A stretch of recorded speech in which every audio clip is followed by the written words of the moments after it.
Bonjour à tous, bienvenue dans ce nouveau podcast de XFit Trends. Merci de nous retrouver sur toutes les plateformes YouTube et toutes les plateformes de podcast. Aujourd'hui, je reçois Jean-François. Salut Jean-François. Bonjour Barbara, ça va bien? Ça va bien, merci. Et Jean-François va nous parler de profil hormonal. Alors Jean-François, on va te présenter d'abord. Aujourd'hui, toi, tu es naturopathe et préparateur physique, c'est ça? Tu peux nous expliquer un peu ce que tu fais? Oui, exactement. Préparateur physique pour tout ce qui est conditions physiques. Je vais travailler avec beaucoup d'athlètes, dont le hockey sur glace, qui est une grande partie des athlètes qu'on a ici au Québec. Mais je peux travailler également avec plusieurs athlètes. Là, j'ai des athlètes en patinage artistique, en patinage de vitesse, des joueurs de football américain. Fait que j'ai vraiment plusieurs sports que je peux adapter. Puis je vais adapter les entraînements pour ça. Fait que c'est pour ça qu'on dit préparateur physique. J'ai monsieur, madame, tout le monde également. Fait que je vais m'amuser avec les gens qui veulent se défier aussi un peu dans l'entraînement. Et ma plus grande formation ou les formations que j'ai le plus, c'est vraiment la naturopathie que j'ai été chercher au fil des années avec plein de formations également privées et j'ai poussé plus loin avec des formations en médecine, si on veut, pas comme médecin, mais j'ai été chercher certaines spécifications au niveau de l'hormonothérapie et de l'anti-âge. Fait que c'est un peu le développement que j'ai fait dans les dernières années. Alors, t'as un parcours assez atypique et intéressant parce qu'on peut se demander pourquoi t'as plongé dans le sujet du profil hormonal comme ça, un petit peu par contrainte personnelle. Est-ce que tu peux nous en parler un peu? Oui, bien sûr. Mais en fait, c'est très simple parce qu'au départ, tu sais, ici au Québec, on a un système de santé qui est public, qui est très fermé. Fait que c'est plus difficile d'aller chercher de l'aide ou de l'ouverture au niveau de problématiques qui peut sembler différentes au niveau du profil hormonal. Fait que tous les changements que j'ai eus, moi, c'était à l'âge de 28 ans que ça a commencé, 28, 29 ans. Puis ça a été un gros changement hormonal, surtout au niveau de ma thyroïde, qui était problématique. Puis quand on a poussé beaucoup les études là-dessus avec des médecins qui étaient un peu plus ouverts, c'est là qu'on a découvert des conséquences à des commotions cérébrales que j'ai fait dans les sports, vélo de montagne, football américain, hockey. Fait que l'accumulation de plusieurs commotions est arrivée à avoir une problématique au niveau du profil hormonal. Fait que c'est comme ça que j'ai poussé, mais j'avais seulement un médecin en référence, puis tranquillement, j'ai été chercher un autre médecin. Mais les médecins que j'ai rencontrés, dont Dr Pierre Cloutier, qui m'a vraiment aidé. Dr Cloutier, lui, m'a aidé parce qu'il avait fait des formations avec Dr Hertog en Belgique et qui avait poussé aussi aux États-Unis pour aller chercher plus d'informations au niveau du profil hormonal. C'est comme ça qu'on a découvert les changements au niveau de mon profil hormonal. Ça m'a pris 2 à 3 ans là, de consultation avec des médecins au privé pour être capable de trouver les problématiques. Et en même temps, Dr Cloutier, c'est lui qui m'a référé à Dr Hertog en Belgique pour aller faire des formations plus élevées, des conférences, aller apprendre un peu plus sur le profil hormonal, puis qu'est-ce qu'on peut apprendre là-dedans, qu'est-ce qui est l'idéal, qu'est-ce qui fonctionne bien, c'est quoi les niveaux optimaux au niveau sanguin du profil hormonal, qu'est-ce qu'on peut faire avec ça, autant pour mes athlètes que pour monsieur, madame, tout le monde, parce qu'il y a 2 façons qu'on peut travailler avec ça. Fait que j'ai essayé d'adapter ma connaissance avec les médecins ici qui étaient plus ouverts au Québec pour être capable d'aller chercher justement des meilleures performances, de meilleure récupération. Puis après ça, on va travailler vraiment pour améliorer la santé des gens, mais que les gens soient en santé plus longtemps dans leur vie, là, pour ne pas tomber dans le piège de la médication trop rapidement. Oui, c'est surtout ça, c'est peut-être retarder un maximum le moment où il faut compenser un petit peu un déficit, quel qu'il soit. Du coup, en intro, la question que j'aimerais te poser, c'est pourquoi est-ce que tu penses que enfin, pourquoi tu es convaincu, pourquoi c'est important de parler d'adaptation d'entraînement, d'adaptation d'alimentation aussi au profil hormonal? Quel impact ça a? Ben, on voit quelques études qui ont sorti de plus en plus, mais moi, ça a été beaucoup avec l'expérience client.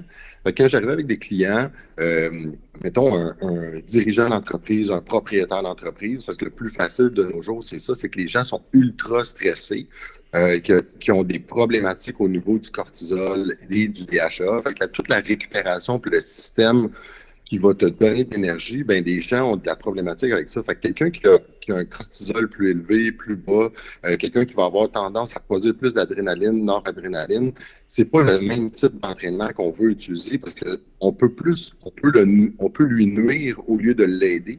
Fait que ça devient super important d'ajuster l'entraînement parce que souvent les gens vont penser qu'il faut que tu fasses un entraînement, mettons, en HIIT training, fait qu'à haute intensité, en intervalle, pour aller chercher le maximum de perte de poids ou d'amélioration de performance en entraînement ou de santé. Puis parfois, c'est le contraire. Il faut aller faire des entraînements qui sont complètement différents ou à l'opposé, le temps que cette personne-là récupère, reprenne le dessus, puis qu'elle ait une meilleure énergie justement pour récupérer. Fait qu'il faut adapter les entraînements en fonction de chaque personne. La meilleure référence qu'on avait déjà parlé, c'est le cycle menstruel d'une femme. C'est la meilleure référence parce que le cycle menstruel est basé sur un 28 jours. Puis on a toujours une semaine de SPM ou de période qui va changer vraiment beaucoup dans le profil hormonal. Fait que les femmes, c'est à tous les mois, on peut ajuster l'entraînement pour maximiser ses gains puis essayer de l'aider au maximum. Parce que s'il y a du surentraînement ou si on pousse trop fort dans la période du changement hormonal d'une femme, ben, au lieu de l'aider, on peut la faire régresser. Fait que ça va prendre 2 semaines au lieu de prendre cette semaine-là pour l'aider à adapter son entraînement, diminuer un peu l'intensité, le volume, pour qu'ensuite elle puisse revenir et aller performer encore plus. Fait qu'on ne peut pas lui donner 2 semaines, même des fois 3 semaines pour récupérer d'une semaine qu'elle a poussé trop fort dans son entraînement. Et puis de façon générale, on sait que les hormones contrôlent vraiment beaucoup de choses dans le bien-être et tout ce qu'on peut ressentir. Des fois, tu me mentionnais l'autre fois, quand on préparait un petit peu ce podcast, l'agressivité, la déprime. Enfin voilà, donc si jamais on n'est pas en phase et que l'entraînement vient au contraire encore plus débalancer un profil hormonal qui, pour les femmes selon le mois, pour certaines pathologies, enfin un profil hormonal qui déjà est un peu déficitaire, si en plus on accélère, on augmente ce déficit, ben on va pousser vraiment vers potentiellement de la grosse déprime ou de l'angoisse. On sait que voilà, les hormones elles contrôlent quand même beaucoup de choses dans la vie. Oui, effectivement, ça va influencer le sommeil, ça peut influencer la récupération. Fait que, tu sais, c'est sûr qu'il faut l'ajuster. Puis c'est pour ça que le premier lien le plus facile à faire, souvent, c'est les femmes à cause du cycle menstruel. Puis, tu sais, même si euh, c'est pas tabou comme sujet, c'est juste que, tu sais, les gens vont comme faire des blagues à propos de ce sujet-là. Ah, c'est bien les femmes, là, mais non, c'est vraiment important. Puis encore plus quand on travaille avec un athlète. Quand j'avais une athlète féminine, pour être capable de maximiser ses performances, je suis obligé de le prendre en considération parce que je peux nuire à ses performances. Puis surtout, une date butoir, que cette compétition-là, elle est telle date. Tu n'as pas de marge d'erreur. Tu sais, des matchs de football, des matchs de hockey, on sait qu'il y en a 80 dans une saison, ou peu importe le nombre dans ta saison. Souvent, tu peux te reprendre, tu travailles en équipe, mais quand on a un sport individuel puis que c'est une date, là, c'est un petit peu plus touché. Il faut faire attention. Il faudra forcément le considérer. Et puis, comme tu dis, le cycle menstruel, il est assez prévisible en général. Bon, voilà, c'est peut-être le profil hormonal. En fait, on va parler maintenant des différents profils hormonaux, parce que le profil hormonal, c'est un grand terme. On parle des femmes, c'est l'exemple, on va dire, de base le plus accessible à tous, parce qu'il y a tout le monde est au courant, hein. Voilà. Mais est-ce qu'il y a d'autres... on va parler des profils un peu plus complexes et plus avancés juste après, hein, mais est-ce qu'il y a d'autres profils de base à prendre en compte, mis à part le cycle menstruel? Oui, ben ceux qui reviennent le plus souvent, ça va être justement les gens qui ont un stress, une anxiété, soit qui ont une production trop élevée de cortisol ou pas assez. Quand on parle de passé, c'est des gens qui sont un peu plus vers le burn-out, tu sais, qui ont une fatigue, d'épuisement professionnel. Fait que là, tu sais, souvent, on va voir un cortisol qui est plus bas. Fait que là, ça, c'est une autre façon d'entraîner. Fait que quand les gens ont un cortisol plus élevé, fait que c'est des gens qui sont stressés, qui sont anxieux, puis qui courent partout, puis tu as l'impression que sont sur une autoroute, puis qui n'arrêtent pas, là. Tu sais, ça, On en connaît tous. Fait que c'est juste essoufflant de les regarder parler puis de les regarder aller. Fait que, tu sais, des fois, tu dis, OK, c'est pas, cette personne-là est vraiment plus stressée. Fait que pour descendre un peu le cortisol, pour aller chercher l'opposé, quand on produit beaucoup de cortisol ou qu'on va produire l'adrénaline, noradrénaline, normalement, c'est dans un effort physique. Fait que quand on connaît le fight or fly, fait que souvent, c'est pour te battre pour ta vie ou pour te sauver pour survivre. Fait que si tu te fais courir par un tigre, pour pas te faire manger, tu vas courir plus vite, tu vas sécréter plus de cortisol, d'adrénaline. Fait que quand on a cette production-là, normalement, on a une dépense calorique, une dépense énergétique physique. Fait que ce qu'on veut faire, c'est aller faire un entraînement qui va être plus intense. Fait que là, on peut aller vers un circuit training, un entraînement en HIIT, un CrossFit avec un volume d'entraînement un peu plus intense, plus élevé, pour aller chercher la production de sérotonine et d'endorphine après l'entraînement pour calmer la personne, pour la ramener, pour qu'elle se sente bien. Fait que souvent, les gens stressés, moi, je vais suggérer de faire les entraînements le matin ou le midi. Fait que comme ça, on peut aller chercher le maximum d'énergie, faire l'entraînement, puis après ça, aller sécréter de la sérotonine, l'endorphine pour être capable de finir la journée un peu plus calme puis d'avoir un meilleur sommeil le soir. On ne fait jamais ce type d'entraînement-là le soir avant de se coucher. Fait qu'on essaie de garder ça au début de la journée de la personne. Fait que comme ça, c'est plus facile, puis on a un meilleur balancement au niveau des hormones dans la journée. Fait que ça, c'est quelqu'un qui produit beaucoup de cortisol. Quelqu'un qui en produit moins, qui plus tendance à être burn-out un peu, fatigué, mais qui survit. Fait que cette personne-là, souvent, va avoir tendance à produire beaucoup des spikes d'adrénaline, de noradrénaline, parce que quand elle a besoin d'énergie, c'est juste ça qu'elle est capable de produire. Sauf qu'après, ça fait des crashs. Fait que souvent, cette personne-là peut fonctionner pendant sa période de rush, puis quand elle termine, mettons, un meeting important, elle peut s'écrouler, elle peut s'effondrer, elle peut faire une sieste tellement qu'elle est fatiguée. Fait que ça a une grosse influence. Fait que ce type d'entraînement-là, pour une personne comme ça, on va tomber avec des entraînements de force ou d'hypertrophie, mais à exercice simple, pas de superset, pas de tricep. Puis on donne des temps de repos un peu plus longs entre les exercices pour être capable de récupérer. Fait qu'il y a une dépense calorique pareille, un effort physique. On va aller brûler des calories, on va faire travailler son système pour aller sécréter la sérotonine, l'endorphine, mais on va contrôler un petit peu plus l'entraînement pour pas qu'il y ait un épuisement à l'entraînement trop grand, parce que ça va influencer encore plus ses surrénales. Ça veut dire que la personne va toujours retomber trop fatiguée. Fait que si on tombe avec un entraînement qui est trop intense en circuit training, avec quelqu'un qui ne produit pas bien son cortisol, ben on va juste l'achever dans un sens. Fait que, on va comme tellement la fatiguer qu'on va comme la détruire. Fait que ça, c'est moins bon un peu. C'est pas l'idée. On veut l'aider à reconstruire puis aller chercher puis s'améliorer. Fait que c'est ça qui devient important, c'est ajuster vraiment en fonction de chaque personne, de qu'est-ce qu'elle vit puis qu'est-ce qu'elle a comme événement autour d'elle. Ok. Et est-ce que, parce que tu mentionnais tout à l'heure le cycle menstruel des femmes, mais on n'est pas vraiment rentré dans le détail de comment tu le gères, ce cycle menstruel. Oui, exact. Alors, c'est quoi les différentes phases? Puis quelles décisions tu prends sur l'entraînement? Souvent, dans le cycle menstruel, on peut performer sur les 3 semaines. Ça fait sur un 4 semaines de cycle. Tu as la première semaine après la période de menstruation que le gain d'énergie est plus élevé, puis que la personne dort mieux, puis qu'elle peut développer plus de performance dans ses entraînements. Fait que souvent, ça va être sur les 3 premières semaines. On diminue le volume quand le SPM commence, puis qu'on voit que l'athlète commence à fatiguer un petit peu, qu'elle a un petit peu plus de difficulté à récupérer. On peut baisser l'intensité puis le volume. Ou on peut garder l'intensité, mais on diminue beaucoup le volume, genre de moitié. Là. Fait que si la personne a tendance à faire 1 heure et demie d'entraînement, ben on va peut-être réduire à 30-45 minutes son HIIT training, son circuit training ou peu importe son volume, mais on va le diminuer vraiment beaucoup pour être capable de s'entraîner quand même, mais qu'elle ait de l'énergie pour finir ses journées, récupérer, puis ensuite on va revenir à son intensité. Fait que c'est ce qui devient le plus important. Mais souvent, les périodes de force, d'hypertrophie, ben, il faut les calculer un peu dans ce cycle-là. Fait que souvent, on a comme une période de 3 semaines d'entraînement, une semaine de deload, de récupération, qu'on baisse le volume, la personne récupère, puis après ça, on recommence.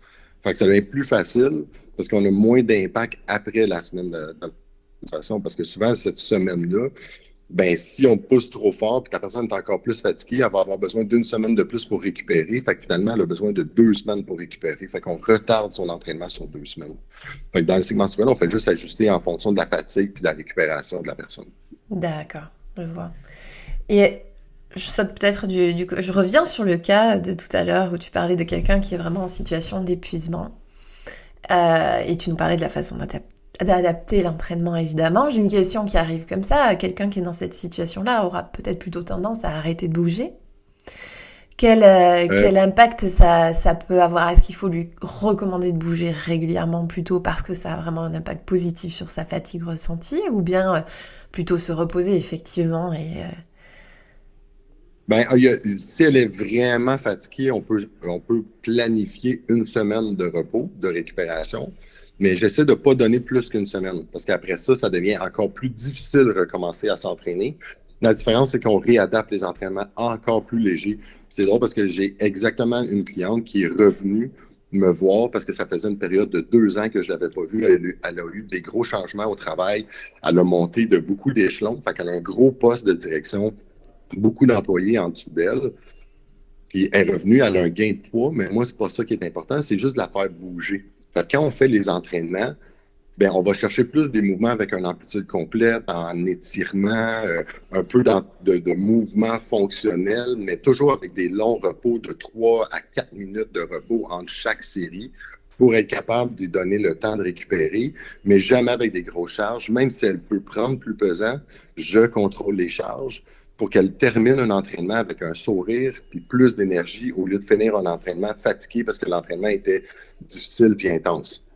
Parce que c'est pas le même gain. Si on veut juste aller faire bouger la personne pour qu'elle reste fluide, qu'elle continue à bouger pour pas rester dans une période où elle est juste comme écrasée, amorphe, parce qu'elle bouge pas, parce qu'elle fait juste travailler. Fait qu'on va juste ajuster l'entraînement, puis je vais espacer un peu plus, puis je vais aller chercher un peu plus d'étirement également. Fait qu'on travaille un petit peu plus les abdominaux, on va travailler un petit peu plus le mouvement d'étirement. Fait que tous les mouvements fonctionnels qui vont aller chercher un peu plus d'étirement, c'est ceux-là qu'on peut travailler là, avec ces personnes comme ça. Puis on prend le temps là, d'aller récupérer tranquillement. C'est vraiment une semaine à la fois. Fait que même si elle arrive une journée qu'elle a plus d'énergie, elle fait le même type d'entraînement pareil parce que je veux pas qu'il y ait un impact de fatigue pendant 2, 3 jours après parce qu'on a poussé un petit peu trop son entraînement parce qu'elle avait un petit peu plus d'énergie. Ouais, je vois. Et puis, donc là, est-ce qu'au niveau des profils, on va dire de base, c'est pas que c'est des profils de base, mais tu vois ce que j'essaye de dire, c'est plutôt les profils hormonaux plus faciles à repérer. Oui. On en a balayé du coup 2, 3. Est-ce qu'il y en a d'autres dans les, entre guillemets, faciles à repérer ou on passe plutôt aux profils hormonaux plus avancés dans le médical? Ben, en général, c'est pas mal ces deux-là. Tu sais, il y a une femme qui a un Ouais. cycle menstruel et qui est à gérer. Puis ceux qu'on voit vraiment le plus souvent qui sont plus faciles à voir, c'est les personnes qui sont très stressées, anxieux, très nerveux, qui ont l'air d'avoir une production de cortisol très élevée ou quelqu'un qui est plus près du burn-out, qui est très fatigué, qui aimerait ça s'entraîner, mais qui est fatigué. Fait que là, il faut juste ajuster les entraînements vraiment en fonction de ça.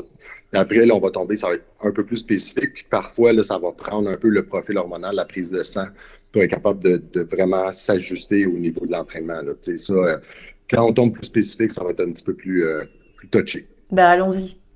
Parfait. Allons-y dans le Avec quoi? spécifique. Vas-y, parle-nous du Euh, spécifique. Ceux qui vont être un petit peu euh, plus précis, c'est si on prend un homme, ça va être la production de testostérone. Fait que la production de testostérone pour un homme, si on voit quelqu'un qui a une testostérone qui est un peu plus basse, va influencer son énergie et sa récupération. Fait que c'est pas, il n'y a rien au niveau de ses surrénales, sa thyroïde fonctionne bien, mais on voit que sa production de testostérone est un petit peu plus difficile. Fait que là, il faut faire attention à comment on va l'entraîner. Cette personne-là, moi, personnellement, je ne vais pas aller faire des entraînements en HIIT training ou des entraînements cardiovasculaires ou en endurance. Je vais travailler plus en force, en hypertrophie pour être capable d'aller restimuler l'hormone de croissance et la production naturelle de testostérone. Puis si j'ai une prise de sang qui peut le valider, bien moi, je vais pouvoir utiliser un supplément naturel pour être capable d'aller le booster un peu pour essayer de l'aider si on veut essayer d'aller un peu plus vite. Mais dans l'entraînement, c'est un peu le même principe. C'est qu'on veut garder vraiment des temps de repos, à travailler plus sa contraction musculaire, sa force, pour aller stimuler sa production naturelle. Ça, c'est vraiment plus efficace dans ce cas-là. Ok, mais comment est-ce que tu détectes ça à la base? Parce que c'est pas quelque chose qui se voit si facilement. Donc, qu'est-ce qui te met la puce à l'oreille s'il n'arrive pas directement avec une prise de sang, tu vois, Ouais. tu fais comment pour Ça, détecter ça? c'est la partie qui est difficile. C'est pour ça que quand on tombe dans des profils hormonaux un petit peu plus précis, là, des fois, ça prend la prise de sang parce que ça s'apparente un peu à quelqu'un qui est comme un peu burn-out ou qui est comme un peu cortisol bas. Mais si on sait que cette personne-là euh, travaille son 8 heures par jour, tu sais, il n'y a comme rien dans son environnement qui fait en sorte qu'elle a de la difficulté avec son cortisol parce qu'elle dort bien, elle mange bien, elle a une bonne routine de vie, elle travaille, mais c'est pas un facteur qui la stresse énormément. Fait que normalement, on va tomber un peu plus dans les hormones sexuelles, fait qu'on tomberait peut-être plus vers la testostérone et autres. Fait que, c'est là que je peux m'en aller vers cette pensée-là, si c'est vraiment le facteur où que la personne va avoir de la difficulté à pousser ses charges, à récupérer récupérer un peu, mais il n'y a rien dans son mode de vie qui influence comme un travail stressant, un poste de direction.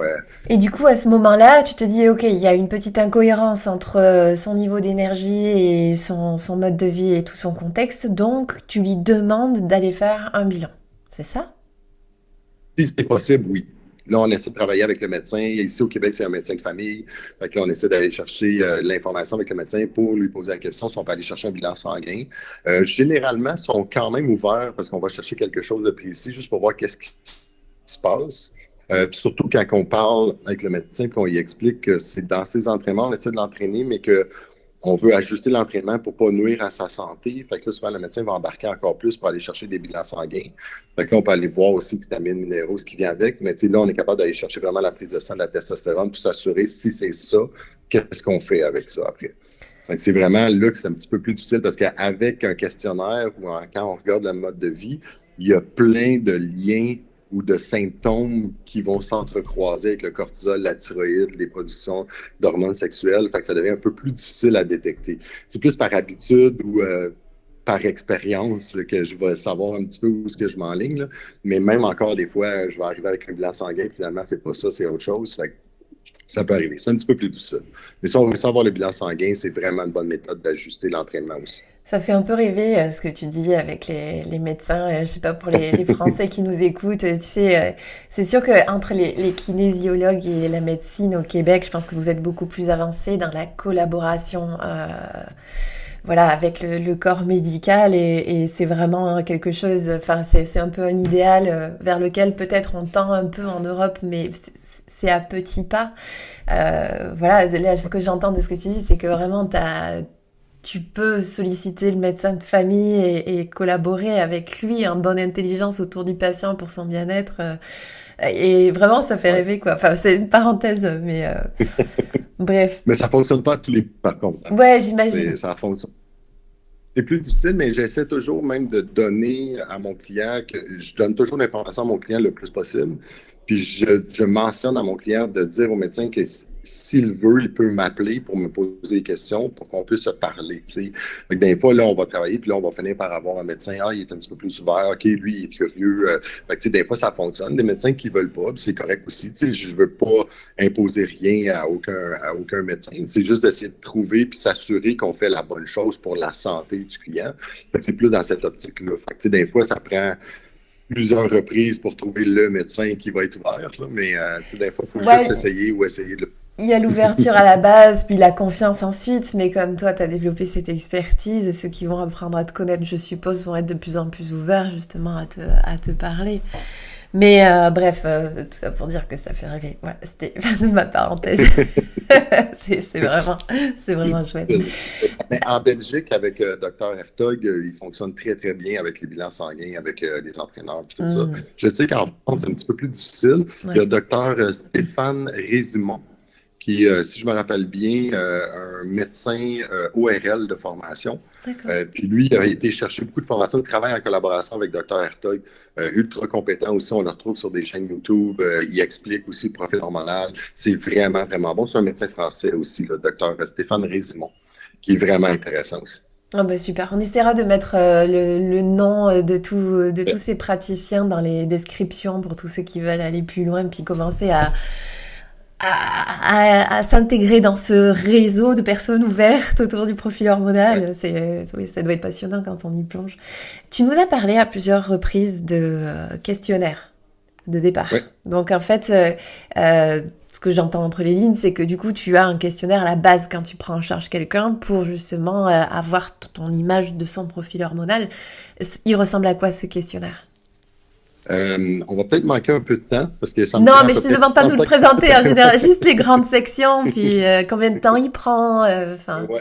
Ben, je prends toujours à peu près un 45-60 minutes pour faire ma première évaluation, pour être capable d'aller chercher le plus d'informations possible.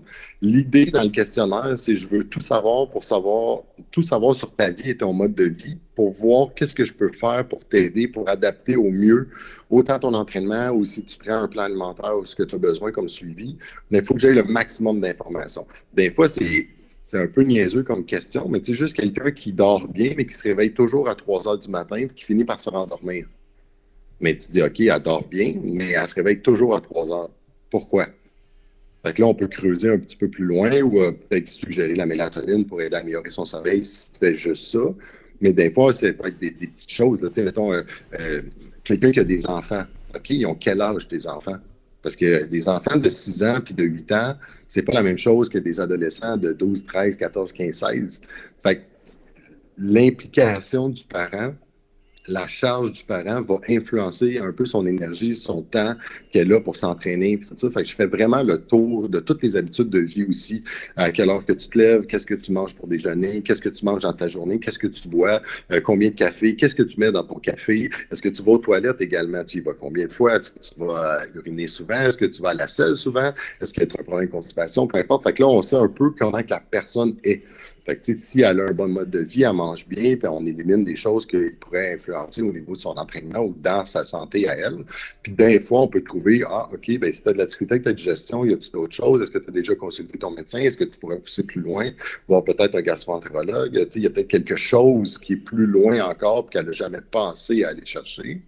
Fait que des fois, c'est là qu'il faut pousser plus loin le questionnaire. J'aime bien avoir un questionnaire plus complet, puis aller chercher plus d'informations, même si je fais juste des petits entraînements avec mon client.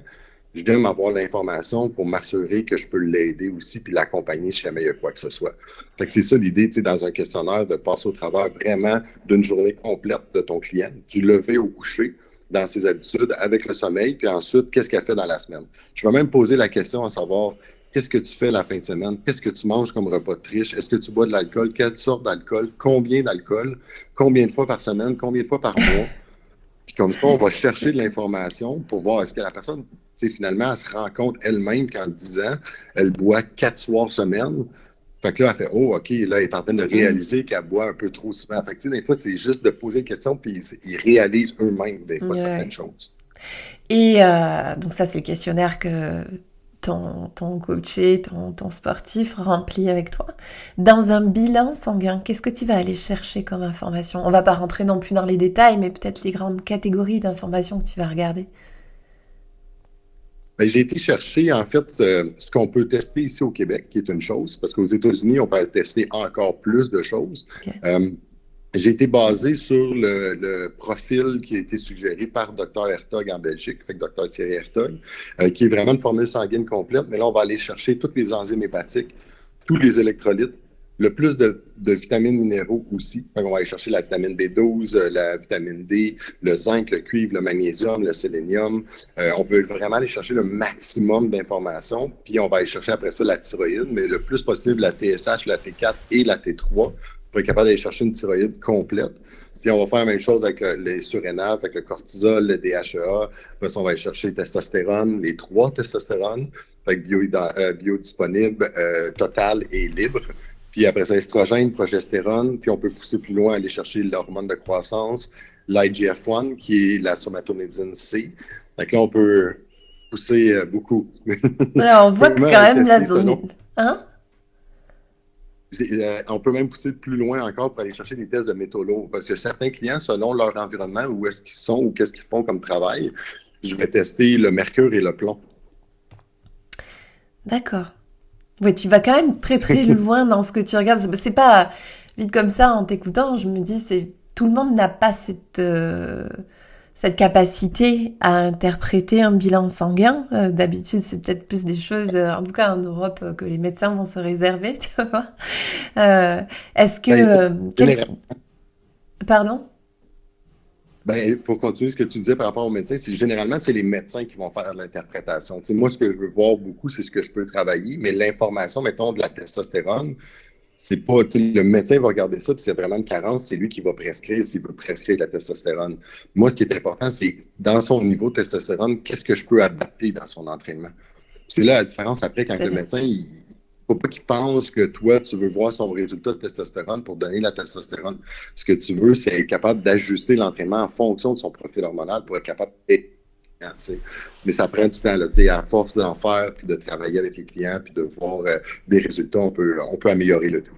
Ah, c'est ça, mais oui, l'idée est pas tant dans ce que mon commentaire, c'était pas analyser le bilan pour prescrire de la médication. Ça, de toute façon, c'est pas possible si t'es pas médecin. Enfin voilà, c'est vraiment des actes Ouais. réservés. Mais même savoir interpréter un bilan quand l'objectif est d'adapter l'entraînement, il faut savoir que veulent dire les chiffres, qu'est-ce qui est un seuil haut, un seuil bas, une alerte, et savoir interpréter tout ça pour se dire, ok, là j'ai quelque chose, voilà, je vais réagir. Là aussi, on est quand même sur quelque chose de très pointu en termes de compétences.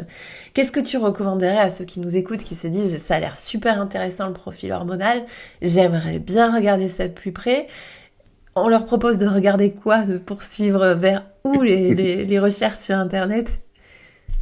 Ben, de nos jours, c'est encore plus facile que quand moi j'ai commencé, parce qu'on n'avait pas tout cet accès-là sur les chaînes YouTube ou sur des sites Internet. Il y a plein de formations en ligne aussi avec la COVID qui a eu lieu. Ça a amené des gens à faire plus de formations en ligne, fait qu'il y a plus d'accès, plus facile aussi. On a moins besoin de se déplacer. Parce que moi, je me déplaçais en Belgique, fait que j'avais tous mes frais qui étaient autour, fait que c'était quand même dispendieux à aller faire les formations. Mais là, ça fonctionne bien sur YouTube. Dr Thierry Hertog a une chaîne qui donne beaucoup d'informations. Docteur Résimon également a une chaîne aussi. Fait que, tu sais, des fois, c'est d'aller chercher des recherches puis d'aller voir ce que le médecin peut te donner comme information. Fait que souvent, c'est donné par des médecins, endocrinologues ou médecins spécialistes. C'est comme ça que tu vas aller chercher un peu plus d'informations. Puis après, tu vas peut-être trouver un endroit où ils vont faire une conférence sur la thyroïde. Puis comme entraîneur, kinésiologue, naturopathe, tu peux t'inscrire puis aller participer puis voir la conférence. Puis là, tu vas avoir encore plus d'informations. Fait que souvent, c'est un peu dans des recherches puis voir qu'est-ce qui est autour de toi ou ce qui est accessible sur Internet. Je dis toujours, quand tu vas écouter, mettons, un YouTube, un podcast ou peu importe, il faut que tu aies une référence avec un médecin. Il faut que tu fasses une recherche sur le médecin. Parce qu'il y en a qui vont se nommer docteur, mais ça ne veut pas dire qu'ils sont vrais médecins ou qu'ils vont avoir l'expertise nécessaire. Oui, la Fait que ça, production de contenu est tellement facile que tout le monde peut s'improviser spécialiste. Voilà, c'est vrai. Il faut faire toujours un fact-check comme pour les informations qui nous sont proposées quand on scrolle sur les réseaux exact. sociaux. Tout à fait. Et, excuse-moi, tu voulais compléter? J'allais juste compléter. Tu sais, je suis très autodidacte. Fait que c'est moi qui fais Oui. mes recherches beaucoup. Puis je vais m'assurer d'aller voir le médecin ou d'aller le voir en conférence ou essayer de voir, tu sais, comme Dr Hertog, il y a un Hertog School qui a vraiment une école en ligne. Fait qu'on peut aller chercher certaines formations également en ligne. Fait que ça devient vraiment intéressant. Là, on peut pousser un peu plus loin là, pour aller chercher l'information un peu plus facilement qu'avant. Ok. Euh, Une dernière question, toujours sur les profils hormonaux. C'est, mettons que tu as quelqu'un qui te semble tout à fait équilibré sur le plan hormonal, l'entraînement va bien, etc. Est-ce qu'à un moment donné, quelque chose va changer, une alerte? Quels sont les types d'alertes sur un déséquilibrage? En tout cas, un déséquilibre qui arrive comme ça, direct sur un profil hormonal. Est-ce que tu as comme ça des petits trucs à donner à ceux qui nous écoutent sur bon ben telle ou telle chose, ça peut t'alerter sur le profil hormonal, donc tu peux essayer de creuser un peu plus. Oui, ben en fait, la première chose, c'est souvent le changement dans l'entraînement. Fait que si on entraîne notre client, puis on a l'habitude de l'entraîner, mettons, 2 fois par semaine ou 3 fois, ou peu importe le nombre de fois, mais qu'on arrive une semaine puis qu'on voit que la personne est plus fatiguée, elle récupère mal, mais là, on peut poser plus de questions. Est-ce qu'il est arrivé quelque chose? Est-ce que tu as mal dormi? Est-ce que, ah, OK, finalement, elle est SPM parce que c'est une femme qu'on voit qu'elle est dans son cycle. Fait qu'on ajuste l'entraînement immédiatement.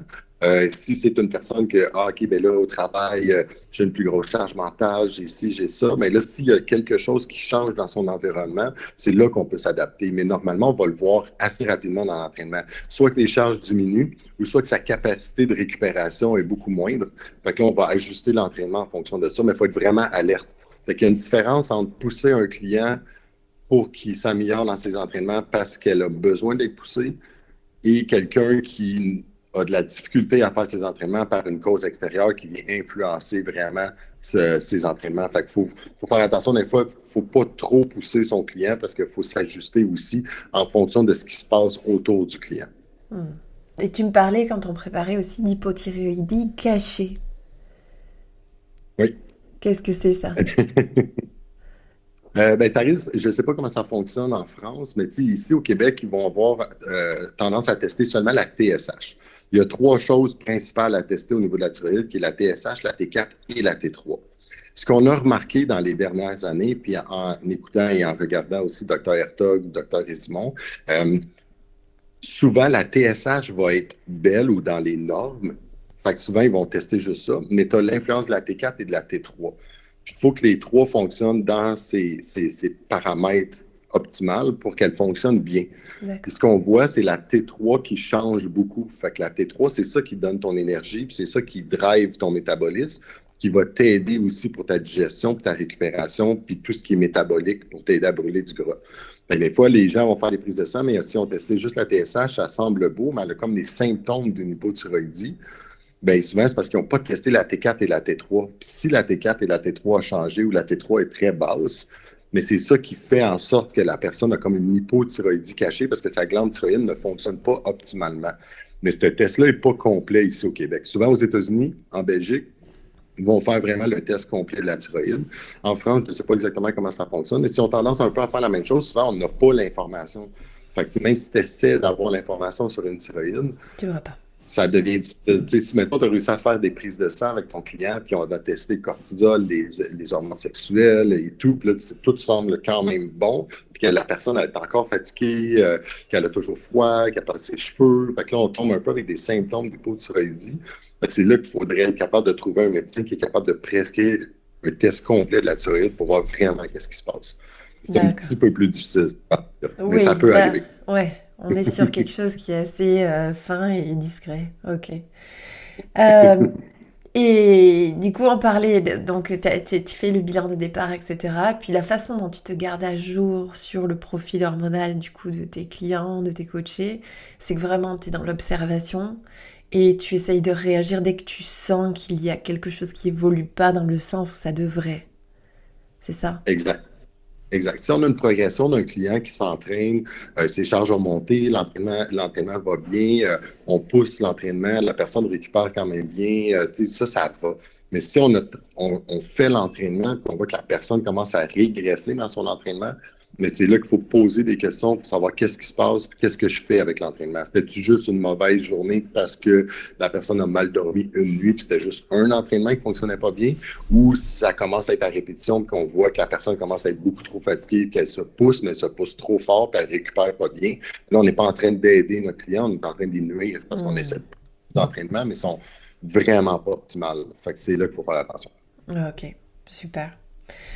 Bah, merci Jean-François, je pense qu'on a bien balayé le sujet. On va essayer de retrouver tous les liens des médecins dont tu nous as parlé, les mettre en description et tout pour tous ceux qui sont intéressés à poursuivre. Toi, on te voit en photo derrière toi, on peut te retrouver du Oui, coup dans un livre et dans des formations. Donc, où est-ce que toi, on peut te retrouver? Que ce soit sur le profil hormonal ou d'autres sujets? Oui, j'ai fait beaucoup de formations avec Expertise 360. Mhm. Je crois que vous connaissez bien en France aussi. C'est vraiment une plateforme de formation avec des petites conférences. Tout est fait en ligne. Ça fonctionne super bien. C'est facile d'accès. C'est pas trop dispendieux. On a vraiment accès à beaucoup d'informations de plusieurs entraîneurs, dont ce que je fais partie également.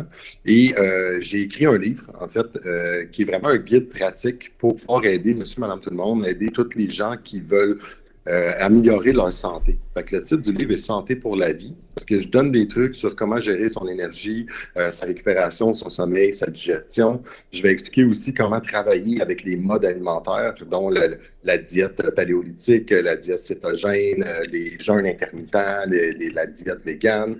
Comment on fait pour travailler avec ces plans alimentaires-là, combien de temps on les fait, qu'est-ce qu'on devrait avoir comme résultat, puis comment on fait pour revenir à une alimentation plus saine et équilibrée par la suite. Et je vais expliquer également comment gérer un peu les repas de triche, comment gérer la consommation d'alcool pour être capable d'avoir une santé pour la vie. C'est un peu l'idée du livre, là. Mais tu sais, on ne veut pas couper complètement notre vie sociale. Fait que j'essaie de donner des trucs là-dedans, qu'est-ce qu'on peut faire pour améliorer sa santé en ayant un peu de résultats, mais sans couper complètement sa vie sociale. Mm. Fait que c'est un peu l'idée pour le livre. Les formations, ben, on peut toujours aller chercher plein de formations sur Internet, comme je parlais avec les médecins. Je vais regarder justement avec Expertise 360 si on commence à travailler un petit peu plus avec le profil hormonal, puis qu'est-ce que je peux donner comme formation avec eux. Bah, super. Effectivement, avec Expertise 360 est partenaire de XFeed. Donc aussi, si vous nous écoutez et que vous êtes utilisateur de XFeed, dans la section code promo, Vous avez un code promo pour accéder à la plateforme d'expertise. Voilà, il suffit d'aller dans la section habituelle. Puis on mettra aussi le lien vers tes formations, Jean-François. Comme ça, on pourra voir les différents thèmes que tu proposes. Quant à ton livre, je suppose qu'on le retrouve sur toutes les plateformes habituelles pour acheter des livres. Généralement, oui. Je sais qu'ils sont en train de regarder pour l'intégrer en France. Ok. Je ne sais pas s'il est déjà là. Sinon, on peut l'acheter sur des sites québécois, Renaud Bray, qui est une librairie. Sinon, sur mon site personnel aussi, vous pouvez le commander. Là, je pense que je peux l'envoyer également en France. Je l'ai envoyé aux États-Unis, puis en Europe aussi, je pense. Ça Il fait que, faudra juste attendre un petit peu plus pour qu'il arrive, mais si on s'y prend tout de suite, ouais, il arrivera pour Noël. ouais, exact. Ça dépend de quand vous écoutez le podcast, évidemment. Peut-être que Noël est déjà passé. Mais bah écoute, merci beaucoup Jean-François. J'espère Puis à qu'on se toi. retrouvera très rapidement pour un prochain rendez-vous, parler d'autres sujets, parce que tu n'as pas que le profil hormonal dans tes compétences et ton expertise. Merci. Merci pour ce moment. Merci à toi. Merci à toi. N'importe quand, on peut recommencer. Eh ben, avec grand plaisir. À très bientôt. Merci beaucoup. Bye.